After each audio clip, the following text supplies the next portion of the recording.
Hello friends, मैं नीतीश आप सभी का अपनी संविधान एवं राज्य व्यवस्था भारतीय संविधान एवं राज्य व्यवस्था की इस पहली क्लास में आप सभी का बहुत बहुत स्वागत करता हूं। भारतीय संविधान एक बहुत ही महत्वपूर्ण विषय है जिसे नहीं कुछ तो हर भारतीय नागरिक को जानना आवश्यक है। तो आइए इसी विषय के साथ आज मैं अपनी पहली क्लास में एक छोटा सा टॉपिक भारतीय संविधान की अनुसूचियां, जैसे किसी भी विषय की जो है पाठ्यक्रम होता है, किसी भी सब्जेक्ट का पाठ्यक्रम होता है, उसी तरह संविधान को जानने के लिए सबसे पहले हम संविधान के पाठ्यक्रम अर्थात इंडेक्स अनुसूचियों को जानना हमारे लिए बहुत ही आवश्यक है। तो आइए सबसे पहले आज हम एक छोटा सा ये टॉपिक भारतीय संविधान की जो अनुसूचियां हैं इनपे संविधान का निर्माण हुआ 26 नवंबर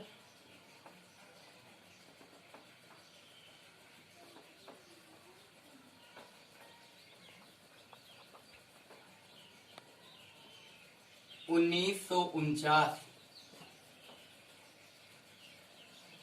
को संविधान बनकर के तैयार हुआ। जब संविधान बनकर के तैयार हुआ तब उस समय इसके कुछ महत्वपूर्ण अनुच्छेद भारत में लागू कर दिए गए, लेकिन पूर्ण रूप से जो भारतीय संविधान लागू हुआ वो 26 जनवरी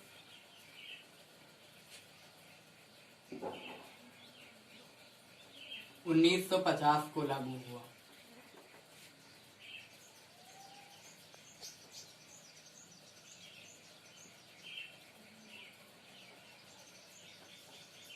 ये बात अक्सर हम सभी जानते हैं। जिस समय भारतीय संविधान का निर्माण हुआ उस समय भारतीय संविधान में मात्र 8 अनुसूचियां थी। 8 अनुसूची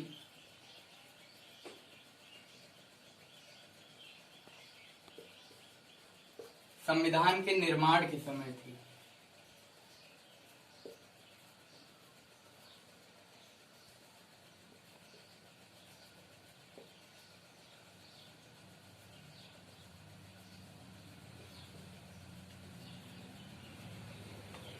लेकिन अगर हम वर्तमान की बात करें तो वर्तमान में हमारे भारतीय संविधान में 12 अनुसूचियां हैं।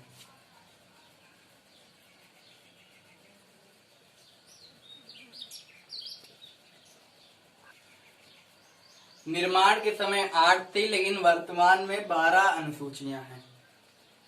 अब ये 4 अनुसूचियां जो बढ़ी हैं, ये संविधान में समय समय पर संविधान संशोधन होते रहे और उनके द्वारा ये अनुसूचियां जोड़ी गई।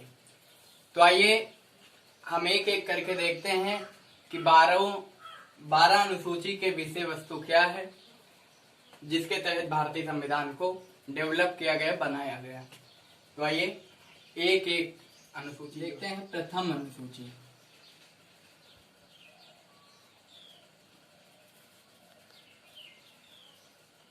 प्रथम अनुसूची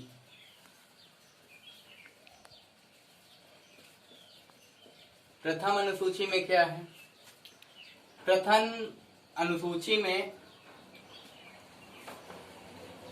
भारत के राज्य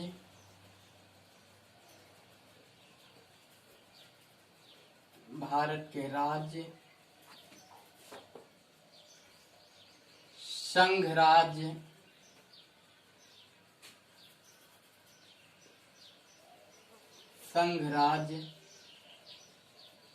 क्षेत्रों का वर्णन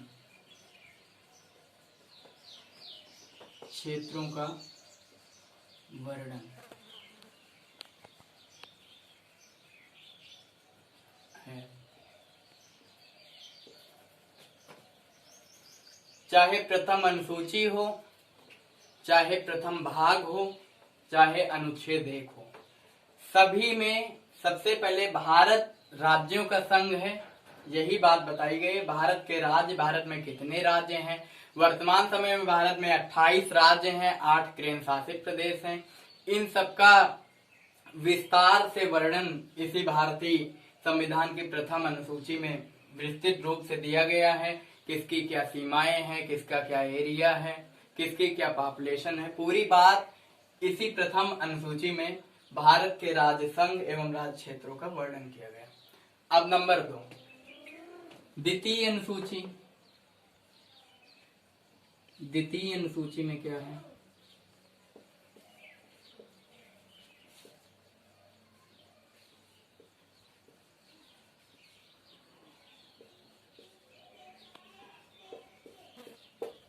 द्वितीय अनुसूची, द्वितीय अनुसूची में भारतीय संविधान के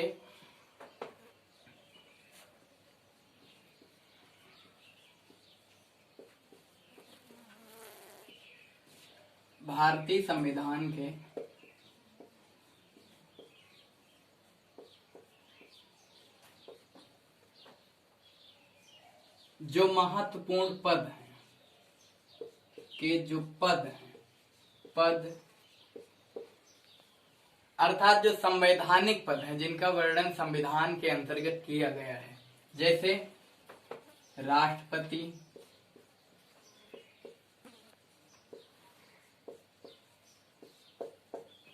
प्रधानमंत्री,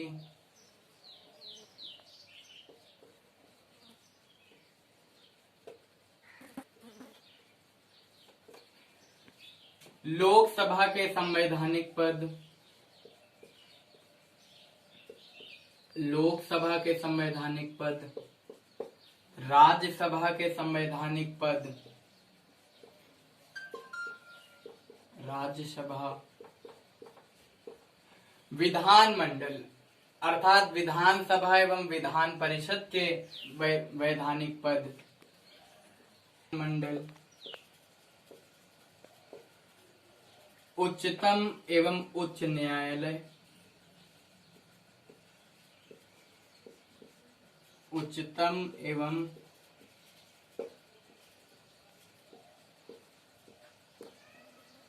उच्च न्यायालय, उच्च न्यायालय के वैधानिक पद, जो वे पद जिनका उल्लेख भारतीय संविधान में किया गया है, उच्च न्यायालय आदि जितने भी संवैधानिक पद हैं के सभी सदस्यों का, इनके जो सदस्य हैं, जो संवैधानिक पद हैं, उनके आदि के सदस्यों का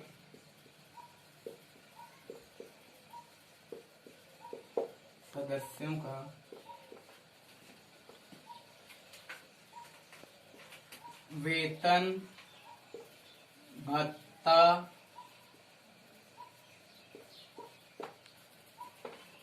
पेंशन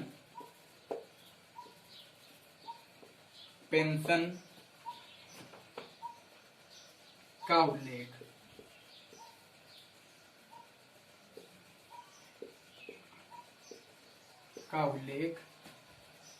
है।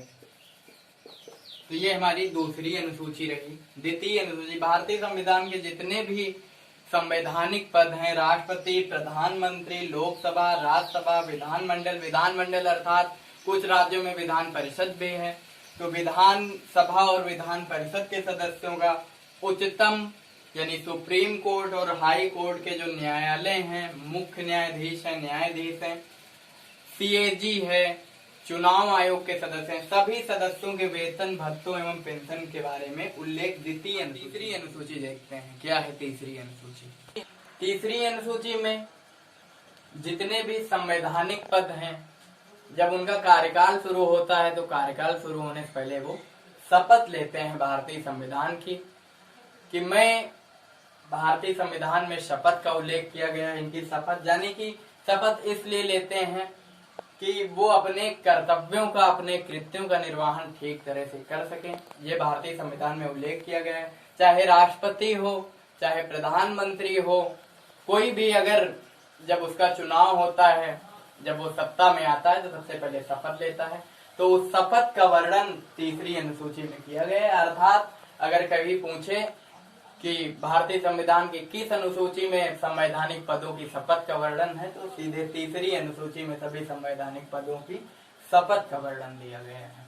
अब आइए देखते हैं इसी तरह चौथी अनुसूची। चौथी अनुसूची में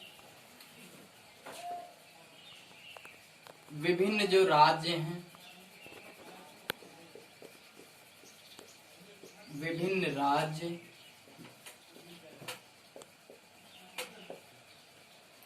एवं संघ राज्य, संघ राज्य, संघ राज्य में राज्यसभा, राज्यसभा सभा की सीटों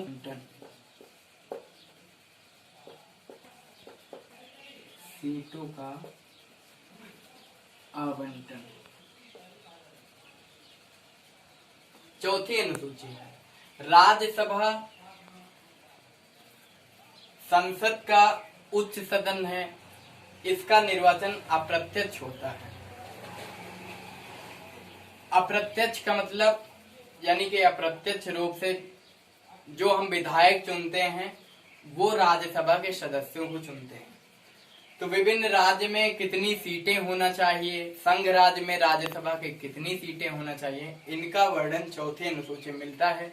जैसे वर्तमान में उत्तर प्रदेश में सबसे ज्यादा, उत्तर प्रदेश में राज्यसभा के लिए आवंटित सीटें 31 हैं।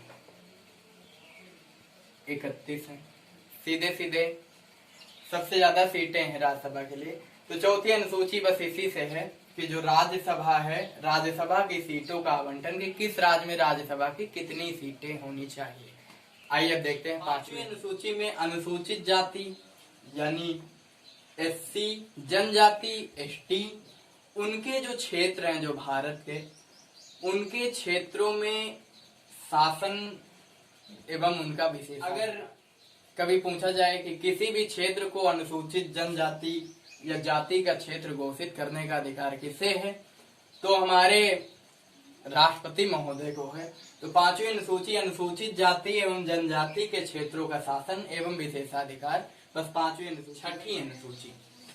छठी अनुसूची में 4 राज्य असम, मिजोरम, त्रिपुरा, मेघालय, इन 4 राज्यों का विशेष उपबंध, जो यहाँ के राज्य के नागरिक हैं, इन 4 राज्यों के नागरिकों का एक प्रकार से सरकार के द्वारा, भारत सरकार के द्वारा संविधान में जो इनका एक विशेष उपबंध किया जाएगा कि इनकी विशेष व्यवस्था की जाएगी, विशेष देखरेख की जाएगी। आइए अब 7वीं अनुसूची को समझते हैं।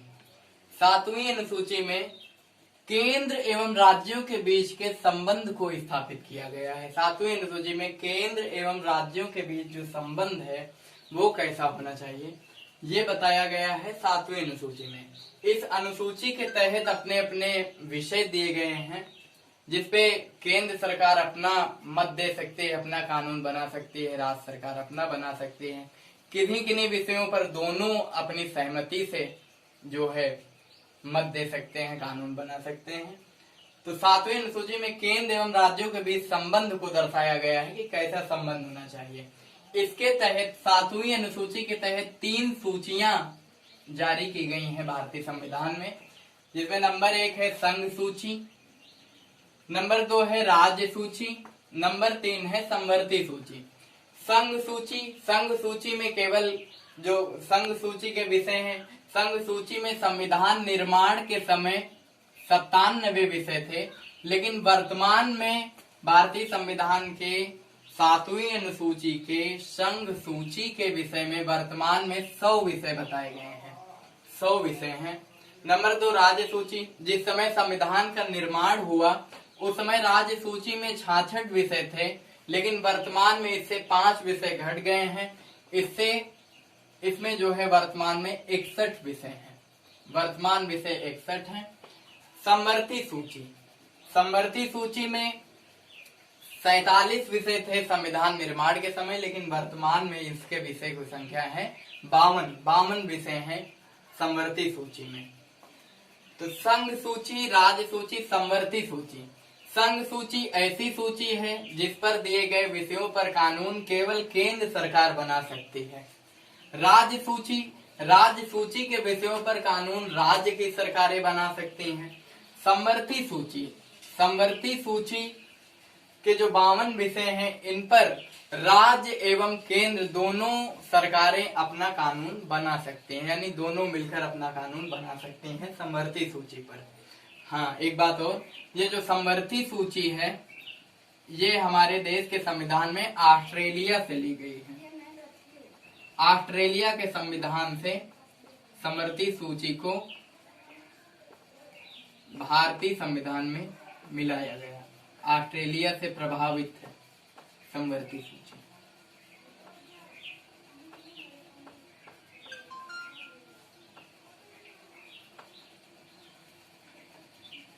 तो ये रही हमारी 7वीं अनुसूची, संघ सूची, राज्य सूची, समवर्ती सूची। इसके विषय महत्वपूर्ण है। वर्तमान विषय ज्यादा महत्वपूर्ण है। संघ सूची में 100 विषय, राज्य सूची में 61 विषय और समवर्ती सूची में 52 विषय। आइए अब देखते हैं अगली अनुसूची, 8वीं अनुसूची में भारतीय संविधान के भाषाओं का वर्णन किया गया है। देश में कितनी भाषाएं बोली जा सकती जिसको संविधान ने मान्यता दी है। जिस समय संविधान का निर्माण हुआ उस समय भारतीय संविधान की 8वीं अनुसूची में मात्र 14 भाषाएं थी, लेकिन वर्तमान समय में 22 भाषाओं का वर्णन भारतीय संविधान में है। भारतीय संविधान में हिंदी, तेलुगु, संथाली, गुजराती, बोडो, डोंगरी, तमिल, संस्कृत आदि जैसी तमाम भाषाओं का वर्णन 8वीं अनुसूची में दिया गया है। 22 भाषाएं हैं टोटल। अब इससे जो प्रश्न बनता है, कभी कभी एग्जाम में आता है कि भारतीय संविधान की 8वीं अनुसूची में कौन सी भाषा नहीं है, तो अंग्रेजी और राजस्थानी, इन दोनों भाषाओं का वर्णन भारतीय संविधान के 8वीं अनुसूची में नहीं है। कुछ भाषाएं इससे देगा 22 भाषाओं में से, और 2 ऑप्शन में से एक ऑप्शन एक कोई दे देगा, पूछेगा कि नहीं है। तो अंग्रेजी और राजस्थानी ये 2 भाषाएं भारतीय संविधान की 8वीं अनुसूची में नहीं है। आइए अब देखते हैं 9वीं अनुसूची। हमने बताया कि भारतीय संविधान के जो वर्तमान में है इसमें 12 अनुसूचियां हैं। पहले 8 अनुसूचियां थी। 8 अनुसूचियां हो चुकी। अब हम जो 4 अनुसूचियां बताएंगे, 9, 10, 11, 12, ये चारों समय समय पर आवश्यकता पड़ने पर जोड़ी गई। तो 9वीं अनुसूची, सबसे पहले हम ये जान लेते हैं कि 9वीं अनुसूची कब जोड़ी गई। तो 9वीं अनुसूची प्रथम संविधान संशोधन 1951 द्वारा जोड़ी गई। 1951 द्वारा जोड़ी गई। इसमें नियम, विनियम, विधिमान्यकरण अर्थात संपत्ति के अधिग्रहण से संबंधित कानून बताए गए। संपत्ति के अधिग्रहण से संबंधित जो नियम है, जो विनियम है, जो कानून है वो बताए गए। इसके तहत 9वीं अनुसूची के तहत वर्तमान में 284 अधिनियम है।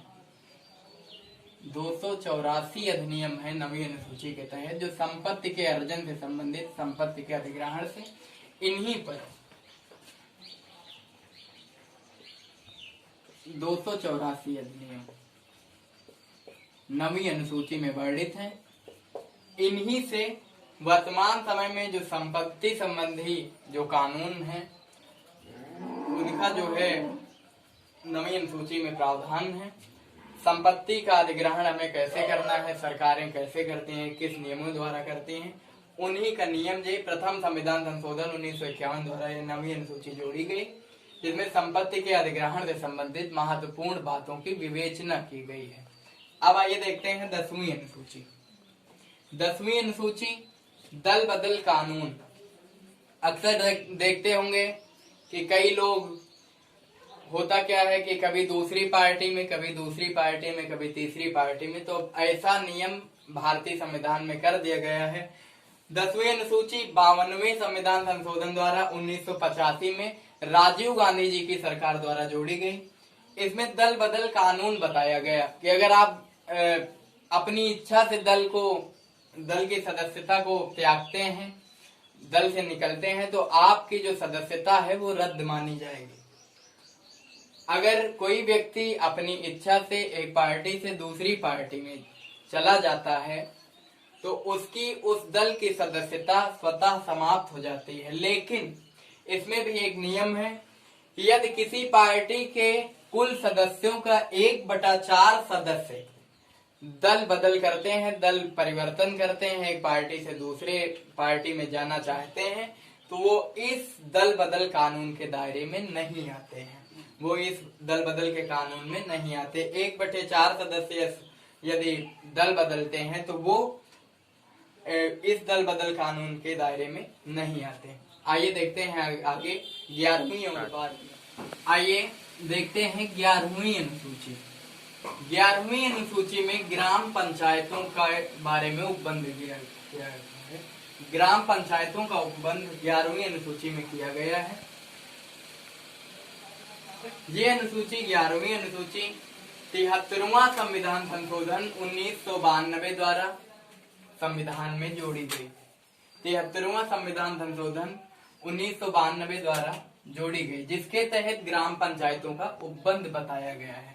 वर्तमान में ग्राम पंचायत यानी कि 11वीं अनुसूची में 29 विषय दिए गए हैं, जिनके तहत ग्राम पंचायतों को लोक कल्याण के लिए, गांव के लिए ग्राम प्रधानों को, जो गांवों के प्रधान होते हैं, अदर मेंबर होते हैं, उनके जो कर्तव्य है वो 29 विषयों पर समाज की सेवा एवं सरकार के निर्देशों का पालन करते हैं। इन 29 विषयों पर इसमें शिक्षा, स्वास्थ्य जैसी तमाम विषय के बारे में जानकारी दी गई है 11वीं अनुसूची में। 11वीं अनुसूची में वर्तमान में 29 विषय हैं और यह अनुसूची ग्राम पंचायतों के उपबंध से संबंधित है।